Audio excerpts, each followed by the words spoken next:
யோசேப்பு வாழ்க்கையில் அதுதான் நடந்துச்சு. அவனுக்கு பிரச்சனை மேல பிரச்சனை. அவன் நினைச்சே பார்க்கல இந்த வாக்குத்தத்தம் என் வாழ்க்கையில நிறைவேறுமா.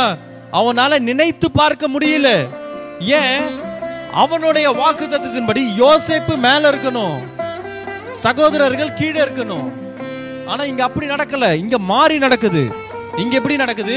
யோசேப்பு குழிக்குள்ள இருக்கான், சகோதரர்கள்லாம் மேல இருக்காங்க.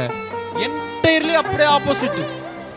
சொன்னதுக்கும் நடக்கிறதுக்கும் சம்பந்தமே கிடையாது. ஆனா ஒரு நாள் வந்தது. அந்த நாளில் அவன் சகோதரர்களை பார்க்கும்போது இவர் நிக்கிறாரு.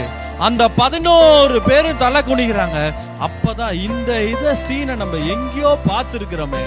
இந்த வாக்குத்தத்த வசனம் நம்ம வாழ்க்கையில ஒரு நாள் நிறைவேறும். என் சத்துருக்களுக்கு முன்பாக ஆண்டவர் என் சிறை இருப்பை திருப்புவார். அது என் கண் காணும்படியாய் அவர் செய்வார்.